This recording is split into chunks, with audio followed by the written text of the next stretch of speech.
Hello everyone, welcome back to my channel. In this video, we are going to see the marking scheme for engineering mathematics second, that is M2, right? So देखो, आपका जो total M2 के लिए total marks होते हैं 125, right? सो जो उसका डिवाइडेशन होता है वो इस तरह होता है, मतलब जो टोटल मार्क्स है वो 125 होता है, तो आपका जो इनसेम का पेपर होता है वो 30 मार्क्स का होता है, राइट? वो ऑलरेडी हो चुका है।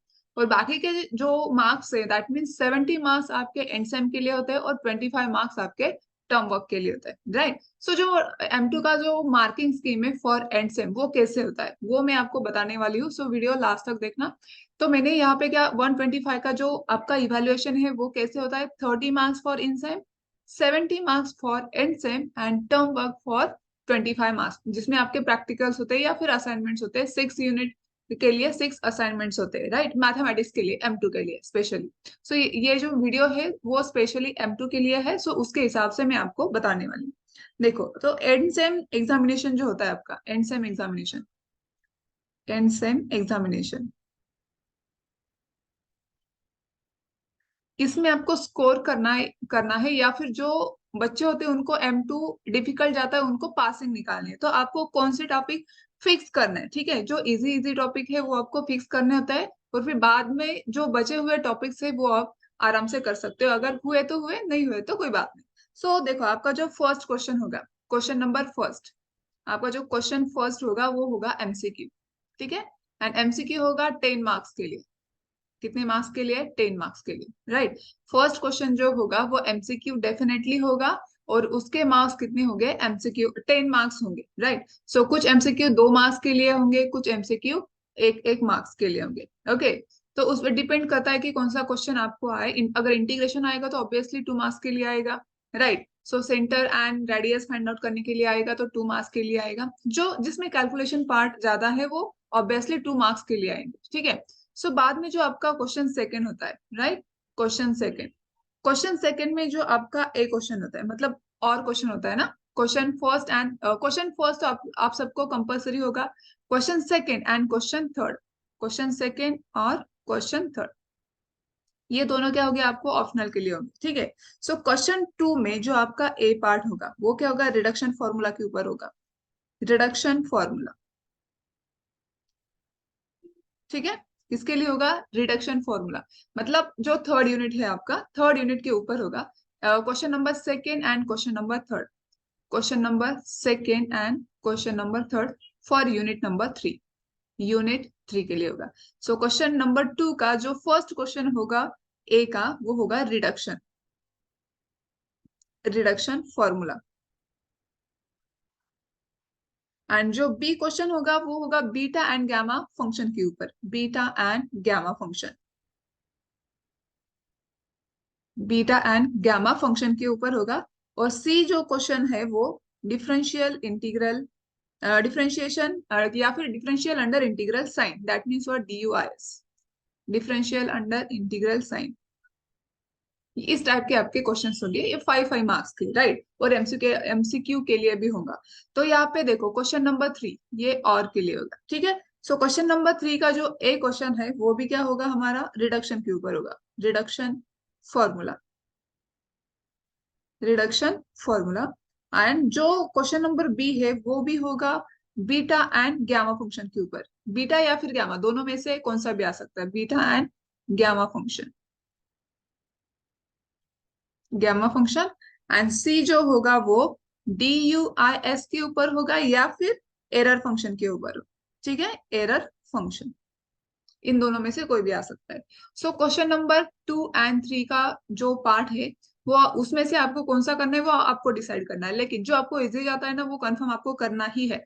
लेकिन क्या होता है ना, जो रिडक्शन फॉर्मूलेज है वो थोड़ा डिफिकल्ट है, राइट? बहुत सारे फॉर्मूलेज है, वो कैसे फाइंड आउट करें? लेकिन अगर आप सिस्टमेटिक वे से स्टडी करें, फॉर एग्जाम्पल यहाँ पे आपको प्रूव करने के लिए बोला 0 to π/2 cos raised to n x dx is equal to something, ठीक है? फॉर एग्जाम्पल IN-1 और यहाँ पे कुछ तो होगा ऐसा। तो आपको देखना है आपको क्या प्रूव करना है। यहाँ पे अगर आपके पास N-1 है जो गिवन है, ठीक है? तो आपको क्या करना है, वो इस पावर को ना इस पावर में लाना है, that means cos raise to N-1 into cos raise to n, ऐसे लिख सकते हैं आप इसको, cos रेस टू n को, राइट? dx ऐसे लिख सकते हो, या उसके बाद आप क्या कर सकते हैं, u into v rule use कर सकते हैं, और u इंटू वी रूल करने के बाद आप ये क्वेश्चन आराम से सॉल्व कर सकते हैं। लेकिन जिनको इंटीग्रेशन में दिक्कत होती है वो एक स्किप कर सकते हैं, ठीक है। लेकिन अगर जिनका इंटीग्रेटिंग पार्ट अच्छा हो तो वो ये क्वेश्चन कैरी कर सकता है, राइट। सो रिडक्शन फॉर्मूला के ऊपर 100% आपको एक क्वेश्चन आएगा ही आएगा, राइट। उसके बाद में beta and gamma function, beta and gamma function मतलब एक तो बीटा के ऊपर आएगा या फिर गामा के ऊपर आएगा, राइट। इन दोनों में से कौन से भी फंक्शन की जो कुछ इजी इजी ना आपको इजी लगता है क्वेश्चन, मतलब यूनिट नंबर 3 में वो आपको 100% करना है, राइट। सो ये जो यूनिट थर्ड है उसमें सभी इंटीग्रेटिंग पार्ट है, और बहुत सारे बच्चों को क्या होता है ना, इंटीग्रेशन फाइंड आउट करने के लिए दिक्कत आती है।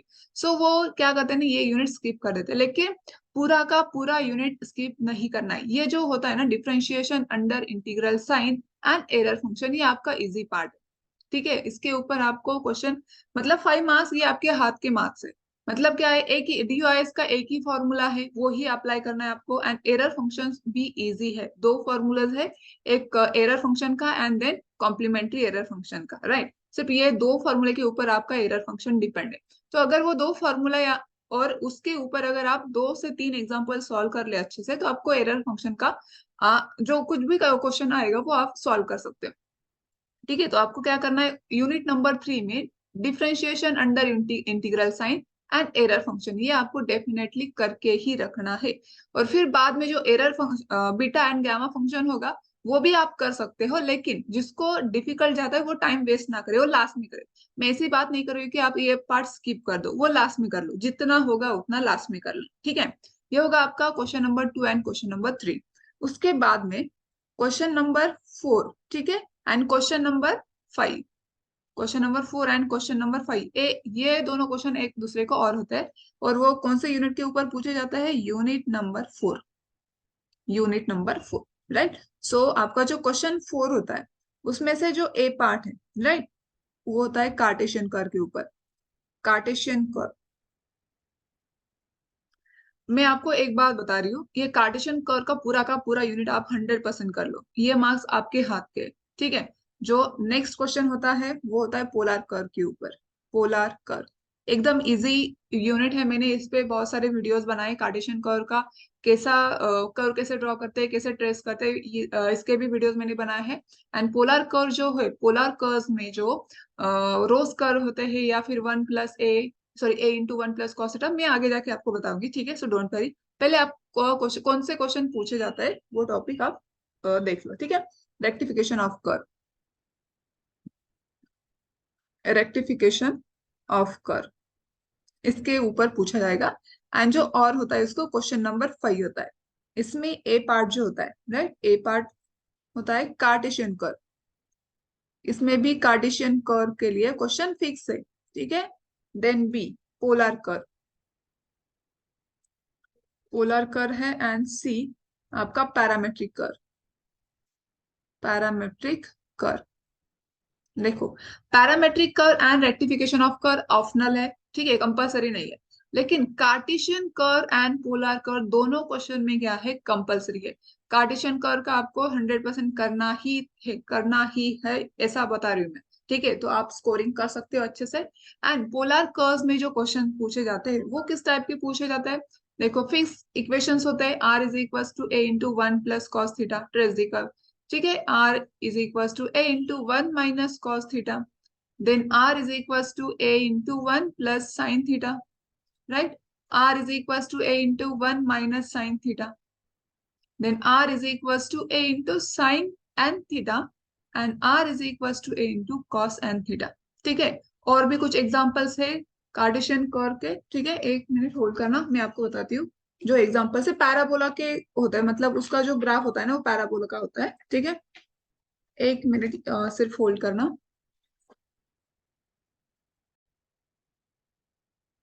हाँ, तो r = या फिर ऐसे लिख सकते हैं आप, ठीक है, r × 1 - sin थीटा = 2a, या फिर r × 1 + sin थीटा = 2a, या फिर r = 1 - cos थीटा = 2a, या फिर r = 1 + cos थीटा = 2a। इनमें से आपको कोई भी क्वेश्चन पूछा जाएगा, और 99% इसी में से ही कोई तो कर्व होगा आपको जो पूछा जाएगा। देखो अगर आप बोलोगे इतने सारे कर्व है हम कैसे याद रखें, तो डोंट वरी, इसका भी इलाज मेरे पास है, ठीक है। देखो अगर आपको ये क्वेश्चन सॉल्व करने को आया ना, तो आप ये चारों क्वेश्चन सॉल्व कर सकते हैं, राइट। ये चारों क्वेश्चन, ये सिर्फ आपको एक ही करना है, ये चार अपने आप आ जाएंगे आपको, ठीक है। तो उसके बाद में आपको सिर्फ एक करना है इसमें से, तो ये दोनों अपने आप आ जाएंगे, राइट। और इसमें से भी आपको एक सिर्फ एक ही करना है, तो उसके बाद ये चारों आपको आ जाएंगे, ठीक है। कुल मिला के आपको देखो 1 2 3 4 5 6 7 8 9 10, ठीक है। 10 क्वेश्चन है यहाँ पे, और आपको कितने करने हैं, सिर्फ 3 ही करने हैं। अगर आप 3 अच्छे से कर लोगे तो आपको 10 क्वेश्चन 100% आ जाएंगे, ठीक है। सो आपके 10 मार्क्स, 10 to 15 मार्क्स आपके हाथ के मार्क्स है। सो ठीक है, पोलर कर्व में आप मैंने जो इंपॉर्टेंट क्वेश्चन थे सब आपको दे दिए यहाँ पे, राइट। ये रोज कर्व के ऊपर भी आ सकता है, ओके। और इसमें ये चारों टाइप का कितने पार्ट्स हुए पोलर कर्व के, देखो 1 2 3, दैट मीन्स यहाँ पे ये वाला फर्स्ट, ये सेकेंड टाइप एंड ये थर्ड टाइप, ठीक है। और इसके अलावा अगर कोई आए तो वो भी आप सॉल्व कर सकते हैं, क्योंकि ये तीनों अगर आप सॉल्व कर लोगे ना, ये तीनों टाइप अगर आप सॉल्व कर लोगे, तो आपको कौन सा भी टाइप आएगा क्वेश्चन में तो वो आप सॉल्व कर सकते हैं, ठीक है।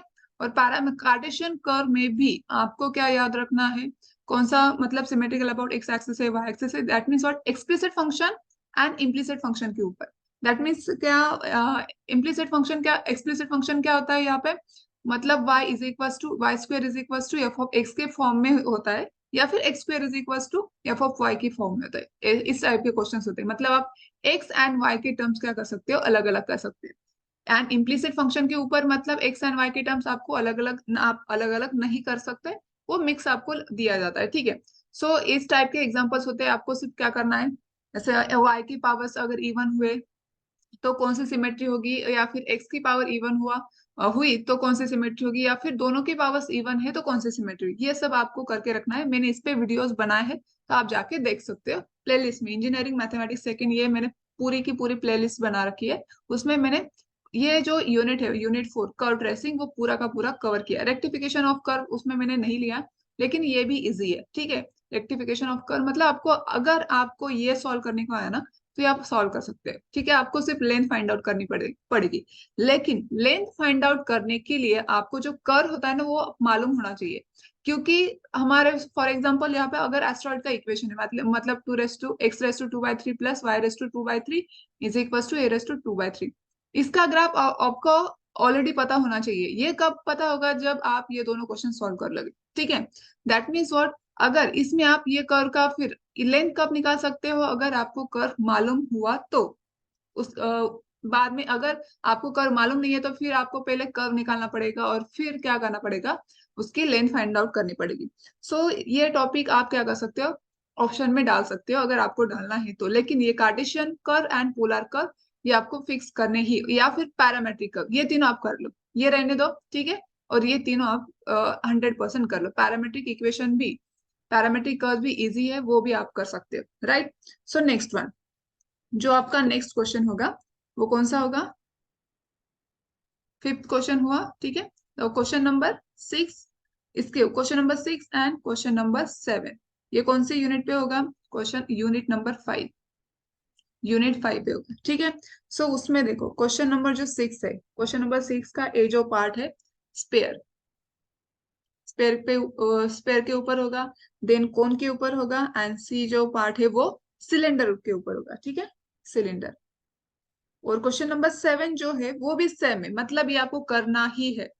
स्पेयर के ऊपर होगा, बी पार्ट है वो कोन के ऊपर होगा, एंड देन सी पार्ट है वो सिलेंडर के ऊपर होगा, सिलेंडर, राइट। सो देखो दोनों क्वेश्चन में आपको कंपलसरी क्वेश्चन है, sphere cone cylinder, sphere cone cylinder, sphere cone cylinder कौन से, राइट सर्कुलर कोन, ठीक है, right circular cone, and then sphere है, and then right circular cylinder, right. इसके ऊपर आपको 100% क्वेश्चन है, और ये यूनिट भी इजी है। सो आप इसको भी 100% आपको करना ही है, ठीक है। अगर इसमें मिनिमम आपके 15 मार्क्स फिक्स हो जाता है, अगर आप ये यूनिट अच्छे से कर लेते हो, ठीक है।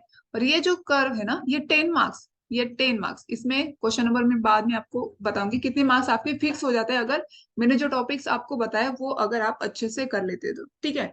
एंड जो क्वेश्चन नंबर 8 है, क्वेश्चन नंबर 8 और क्वेश्चन नंबर 9, वो होता है यूनिट 6 पे, यूनिट 6 के ऊपर। एंड यूनिट 6 हमारा कौन सा है, मल्टीपल इंटीग्रल से, ठीक है। उसके ऊपर कौन से क्वेश्चंस पूछे जाते हैं, क्वेश्चन नंबर 8, उसमें होता है A part, double integral, double integral. जो बी पार्ट होता है वो होता है application of double integral, that means what, area. And जो सी पार्ट होता है वो सेंटर ऑफ ग्रेविटी, ठीक है, सेंटर ऑफ ग्रेविटी या फिर मोमेंट ऑफ इनर्शिया, ठीक है, सीजी और एम आई। देन क्वेश्चन नंबर 9 जो होता है वो होता है फिर डबल इंटीग्रेशन या फिर डबल इंटीग्रल, ए पार्ट। बी पार्ट होता है volume, application of triple integration, ठीक है, ट्रिपल इंटीग्रल या फिर वॉल्यूम, ट्रिपल इंटीग्रल या फिर वॉल्यूम। वॉल्यूम हम ट्रिपल इंटीग्रल की हेल्प से ही सॉल्व करते हैं, ठीक है। एंड जो थर्ड होता है वो सेंटर ऑफ ग्रेविटी या फिर मोमेंट ऑफ इनर्शिया, इन दोनों में से कोई भी एक क्वेश्चन होगा, ठीक है। देखो, जो बहुत सारे बच्चों को डेरिवेटिव एंड इंटीग्रेशन से बहुत डर लगता है, लेकिन यहाँ पे अगर आप देखोगे डबल इंटीग्रल इजी है, ठीक है। अगर आप डबल इंटीग्रल कर लेते हो तो आपको एरिया आपका फिक्स हो जाता है। क्या हो जाता है, एरिया आपका फिक्स हो जाता है। या फिर चेंज ऑफ, कभी कभी ये भी क्वेश्चन पूछा जाता है, क्या चेंज ऑफ, ये डबल इंटीग्रल में ही आता है, ठीक है।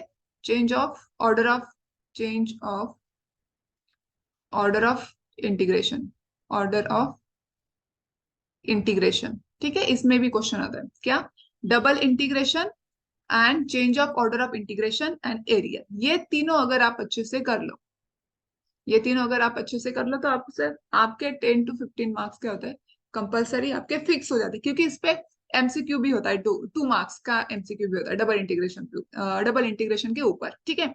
सो आपके क्या होता है, अगर ये 5 5 मार्क्स के लिए हुए तो एमसीक्यू 2 मार्क्स का है, तो आपके 12 मार्क्स कंपलसरी आपको मिल जाते हैं। या फिर डबल इंटीग्रेशन आपके पास है, राइट, एंड वॉल्यूम किसके ऊपर डिपेंड है, ट्रिपल इंटीग्रेशन के ऊपर, राइट। अगर आपको ट्रिपल इंटीग्रेशन सॉल्व करने आया तो आप क्या कर सकते हो, वॉल्यूम इजीली सॉल्व कर सकते हो। लेकिन प्रॉब्लम क्या है, वॉल्यूम के लिए भी आपको क्या करने पड़ते हैं, लिमिट्स फाइंड आउट करने पड़ते हैं, राइट। और लिमिट्स फाइंड आउट अगर डबल इंटीग्रेशन में अगर आपको लिमिट्स फाइंड आउट करने आ गए तो आपको ट्रिपल इंटीग्रेशन में कोई भी दिक्कत नहीं होगी।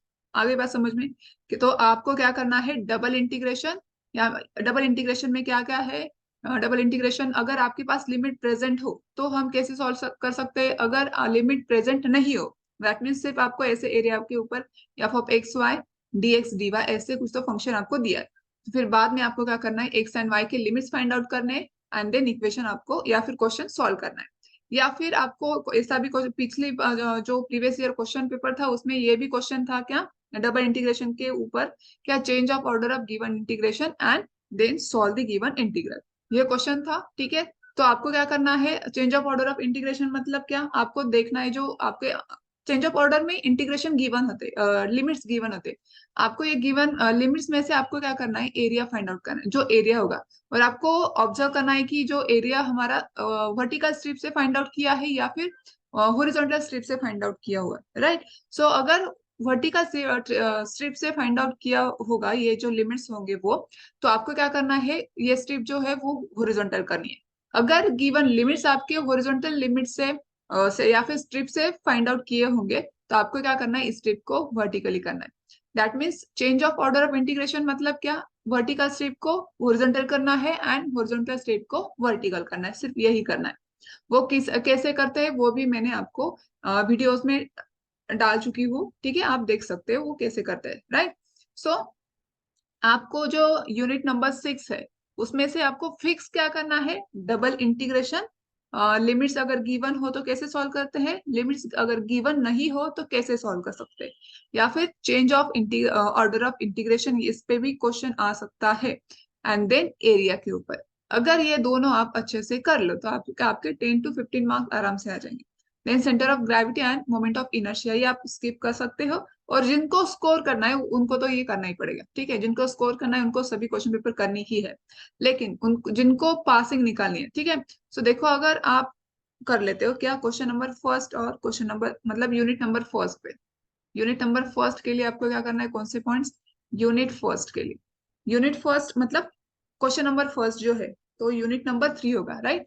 First and question number second, unit 3, unit 3 पे। क्या कर ले, ये यूनिट थोड़ा सा डिफिकल्ट है, ठीक है। बीटा और गामा रिडक्शन के ऊपर एमसीक्यू होता है 2 मार्क्स का, एकदम इजी एमसीक्यू होता है, तो उसके 2 मार्क्स आप पकड़ लो, ठीक है। 2 मार्क्स आप कंसिडर कर लो इसके, वो मैं कंसिडर कर लेती हूँ 2 मार्क्स एमसीक्यू के, क्योंकि वो इजी होता है 2 मार्क्स। एंड अगर आप, मैंने आपको बोला था क्या, differentiation under integral sign and error function करते हो तो आपके 5 मार्क्स कंपल्सरी हो जाते हैं। क्या डबल डिफरेंशिएशन अंडर मतलब DUIS और एरर फंक्शन ये आप कर लेते हो तो आपके 7 मार्क्स फिक्स हो जाते हैं, राइट। 2 मार्क्स का एमसीक्यू एंड ये 5 मार्क्स का क्वेश्चन, तो कितने मार्क्स फिक्स हुए यूनिट 3 में, 7 मार्क्स फिक्स हुए। तो क्वेश्चन नंबर 3 एंड मतलब ये 2 और 3 होगा, क्वेश्चन नंबर फर्स्ट तो एमसीक्यू के लिए होगा।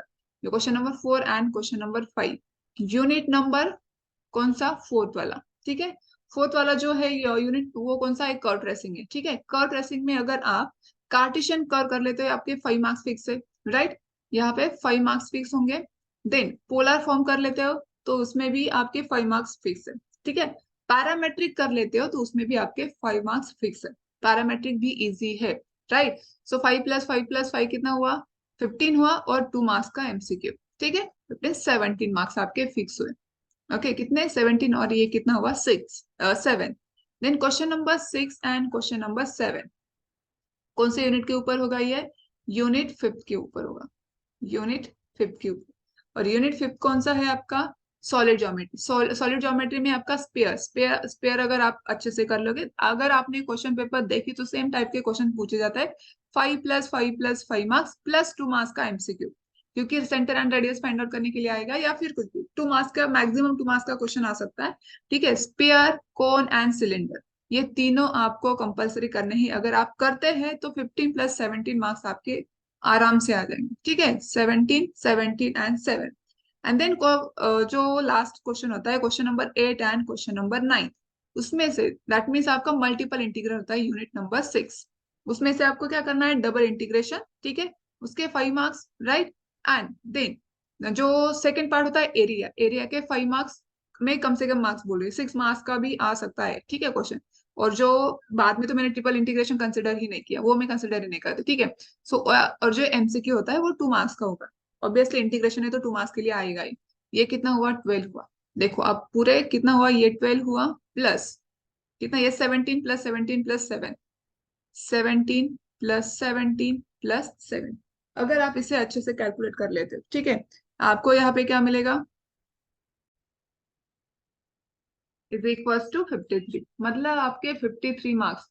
देखो मिनिमम मैंने बोला है यहाँ पे, कुछ कुछ टॉपिक तो मैंने यहाँ पे स्किप किया, फिर भी आपके कितने मार्क्स आ रहे हैं, 53 मार्क्स आ रहे हैं। सो आपको सोचना है कि अगर आप पूरा कर लेते हो, ठीक है, पूरा का पूरा कर लेते हो तो ऑब्वियसली आप 60 तक आराम से जाओगे, ठीक है। सो आपको मैंने जो टॉपिक्स बताए ना वो आप कंपलसरी कर लेना, कौन सा, स्पेयर का पूरा यूनिट करना है, मैं फिर से रिवाइज कर रही हूँ। स्पेयर स्पेयर ये यूनिट आपको पूरा का पूरा करना है, ये स्पेयर करना है। देन और क्या बोला था मैंने, कर्व ट्रेसिंग, कर्व ट्रेसिंग, ठीक है। कर्व ट्रेसिंग में आपको क्या करना है यहाँ पे, कार्टेशियन कर्व, ठीक है, Cartesian curve and polar curve and parametric curve, parametric ये आपको करना है। देन कौन सा, double integral, double integral and change of order of integral, change of order of integral. Then इसमें एरिया, ये तीनों चीजें आपको करने हैं, ठीक है। और एक जो बचा हुआ है वो रिडक्शन फॉर्मूला के ऊपर, वो DUIS and error function and reduction formula का 2 मार्क्स का एमसीक्यू। वो कैसे, मतलब मैंने एक वीडियो बनाया प्रीवियस ईयर क्वेश्चन पेपर के जो एमसीक्यू थे उसके ऊपर, तो एमसीक्यू इसके ऊपर मतलब रिडक्शन फॉर्मूला के ऊपर कौन से एमसीक्यू आ सकते हैं मैंने उसमें आपको बता के रखा है, वो वीडियो आप जाके देख सकते हो, ठीक है। सिर्फ यही करना है आपको, इतना ही करना है। इसमें से आपको कितने मार्क्स मिल रहे हैं, 53 मार्क्स मिल रहे हैं, तो आराम से आपकी स्कोरिंग भी हो रही है और पासिंग भी निकल रही है, ठीक है। अगर आपको किसी टॉपिक पे वीडियो चाहिए तो आप कमेंट बॉक्स में कमेंट कर सकते हो, तो ताकि मैं उस पर वीडियो बना सकूं और आप तक पहुंचा सकूं, ठीक है। So thank you for watching and all the best to all of you for your end sem examination. And अगर आपको किसी भी टॉपिक में प्रॉब्लम है तो आप क्या कर सकते हो, कमेंट कर सकते हो, मैं उस टॉपिक के ऊपर आपको वीडियो जल्दी ही जल्द पहुंचा सकूं, ठीक है। Thank you so much for watching and all the best.